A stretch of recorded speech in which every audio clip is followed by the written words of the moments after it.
People assume credit scores reward good behavior instantly. So when you pay something off or close a card you do not use and your score drops, it feels like the system is punishing you. What is usually happening is simpler: one ratio moved or one clock reset. And the score model is reacting to risk, not morality. By the end of this video, you will be able to pinpoint the exact reason your score dropped using your own credit report and your card statements. And you will know what to watch over the next 30 to 60 days, so the score movement does not surprise you again. This is educational information, not financial advice. Let's use one realistic example and keep coming back to it. Say Jordan has a 720 score. Jordan pays off a small auto loan, closes an old store card, and feels proud. 2 weeks later, the score is 685. Nothing else bad happened. Jordan is now stressed because a mortgage pre-approval is on the calendar in about 2 months. If that sounds familiar, there are 3 buckets that explain most "I did everything right" drops: utilization and limits, age and mix, and timing, which is mostly reporting lag. First, utilization, because this is the one that creates the fastest, biggest swings. Utilization is not how much debt you have. It is how much of your available revolving credit you are using right now. The score model mostly reads high utilization as, "This person might be stretched." Here's the whole mechanism in plain English. Your card issuer reports a balance and a credit limit to the bureaus. The score model turns that into a ratio. If the ratio jumps, the model reacts quickly, even if you pay in full later. Now, watch how a good move can accidentally push that ratio up. Jordan had 2 cards. Card A has a $8,000 limit. Card B has a $2,000 limit. Total limit is $10,000. Jordan usually carries around $2,000 during the month, then pays it down. That is roughly 20% utilization. At the moment, the balance gets reported. Now Jordan closes card B because it is old and barely used. Jordan did not change spending at all, but total limit drops from $10,000 to $8,000. That same $2,000 reported balance is now 25% utilization. If Jordan also had a bigger statement balance that month, say $3,200, utilization jumps from 32% to 40%, just because the denominator got smaller. That is why the score can drop right after a closure, even when you feel like you cleaned things up. You did not become riskier in real life, but the model sees a higher ratio. This is also why paying off a card can still not work immediately. If you pay after the statement closes, the issuer may have already reported a higher balance, so the bureaus still show the higher utilization until the next reporting update. This is the part most people miss. Your score is reacting to the reported snapshot, not the live reality of your checking account. So, what do you check specifically? Pull your credit report and look at the reported balance for each card and the reported credit limit. Then compare that to your card's most recent statement balance. If your credit report balance matches the statement balance, you are looking at a statement date snapshot. In Jordan's case, the score dropped 2 weeks after the closure. That timing lines up with a new report hitting the bureaus that reflects the lower limit and a typical statement balance. Jordan did not do something wrong. Jordan hit a ratio swing. Now, the second bucket, age and mix. This one feels unfair because it is slow, and it is not about payment behavior today. Credit scoring cares about how long you have managed credit. It also cares about what types of credit you have. Revolving accounts like credit cards behave differently than installment loans like auto loans or mortgages. When you pay off an installment loan, you can change your credit mix. When you close a card, you can reduce the number of open revolving accounts, and sometimes you reduce your average age of open accounts depending on your profile. Here is the simple mechanism chain. You change your set of open accounts. The model reweights the profile. If you now look thinner or newer, the model can score you a little lower, even if you have a perfect payment history.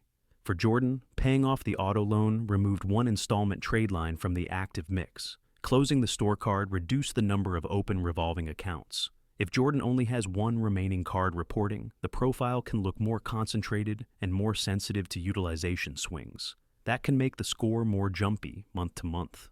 The key detail is that different lenders use different score models. A score you see in an app might be a model that is more sensitive to certain changes. So, Do not overreact to one number. Instead, diagnose which variable moved. That brings us to the third bucket, timing. A lot of score drops are not changes, they are updates. The bureaus and the score model are responding to when information arrives. If a card reports once per month, your payoff may not show until the next report. If a loan reports a final status change, that can appear on a different cycle. If you were shopping rates and had a hard inquiry, that can show up quickly. If you were added as an authorized user, that can show up later. So with Jordan, the 2-week gap makes sense. The closure hit, the statement balance hit, the utilization ratio moved, and the score reacted. In the next part, I'm going to give you exactly 3 signals to watch so you can predict whether your score will rebound next cycle, stay flat, or keep sliding. And we will use Jordan's profile to show how each signal behaves over the next 30 to 60 days. Here are the 3 signals that tell you what happens next. Not vibes, not guesses. 3 concrete things you can look up, and each one has a typical timing. Signal 1 is utilization. At the moment, the bureaus update where to look. Your credit report trade line details for each revolving account. Most apps also show utilization, but the report is the source of truth. What direction means? Lower utilization is generally better, but the key is stability. The model likes you more when you are not near your limit. Typical timing, monthly. Most issuers report around statement close, though some report on a set day. So in Jordan's case, this is the first question. What utilization did the bureaus see when the score dropped? If it was 35% or 40% because the limit shrank, the fix is not magic. It is just reducing the reported balance on the next cycle. That leads to a decision rule that is practical without being advice. If you need your score to be stable in the next 30 to 60 days, you care less about your end-of-month payment date and more about what balance is on the statement that gets reported. You can still pay in full every month, but if the statement balance is high, the report can still show high utilization for weeks. If Jordan's mortgage pre-approval is in 2 months, the score they will see depends heavily on the next 1 or 2 reporting snapshots. So, the most important action is monitoring what the card reports, not just what you paid. Signal 2 is total available credit and account structure, where to look, credit limits on each open revolving account, and whether any accounts were closed or had limits reduced. What direction means, if total limit drops, your utilization becomes more sensitive. The same spending creates a higher ratio. Typical timing, immediate to within 1 reporting cycle, depending on when the issuer reports the change. This is the part that surprises people. They close an unused card and think they reduced risk. But for scoring, they may have reduced the cushion. For Jordan, closing the store card did 2 things. It reduced total limit, and it concentrated usage onto fewer cards. That creates a second decision rule. If you have a thin profile, meaning only 1 or 2 cards, your score will swing more from month to month, because each reported balance is a larger share of your total limit. A thicker profile spreads the ratio. Again, not telling you what to do, just explaining why the score behaves like a jumpy thermometer for some people and a slow-moving dial for others. Signal 3 is recent changes that trigger short-term sensitivity. Where to look, the inquiries section of your credit report, and recent account changes like a new card, a limit change, or a loan payoff showing as closed. What direction means, more recent changes can temporarily lower the score or make it more volatile, even if those changes are neutral long-term. Typical timing, inquiries tend to show quickly. Account status updates show on the lender's reporting cycle. This is where Jordan needs to be careful about interpretation. Jordan had 2 changes, loan payoff and card closure, in a short window.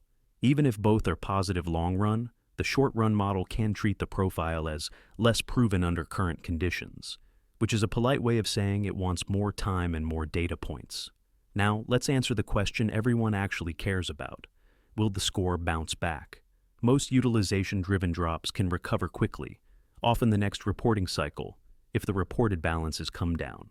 Age and mix effects are slower, and sometimes permanent in the sense that you cannot time travel account history, but they tend to be smaller, and they fade as new on-time months accumulate. So for Jordan, the likely story is this. If Jordan's next statement reports a lower balance, the utilization ratio drops, and the score rebounds.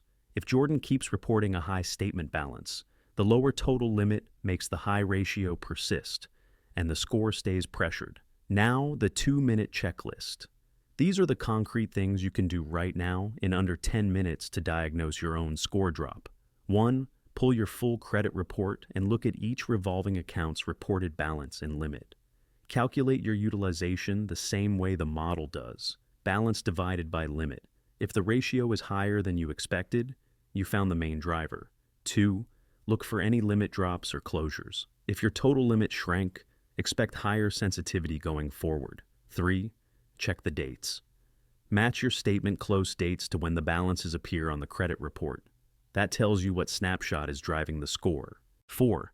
Scan for recent inquiries or new accounts. If you see a hard inquiry you forgot about, that may be part of the short-term dip. 5. For any payoff or closure, confirm it is reported correctly. Paid off should show closed with a 0 balance, not closed with a remaining balance. If it is wrong, that is when you dispute, not when you panic. And finally, set your expectation window. If the drop is mostly utilization, the timeline is usually 1 to 2 reporting cycles. If it is age and mix, the timeline is months, not weeks. Jordan's takeaway is simple. The score drop was not a punishment for paying off debt. It was the model reacting to a changed profile and a changed ratio. Once Jordan sees which variable moved, the next 30 to 60 days becomes predictable instead of scary. If this helped, subscribe to the Wealth Blueprint for more clear money breakdowns. And leave a comment with the next topic you want covered, or the one part of today's video you want explained even simpler.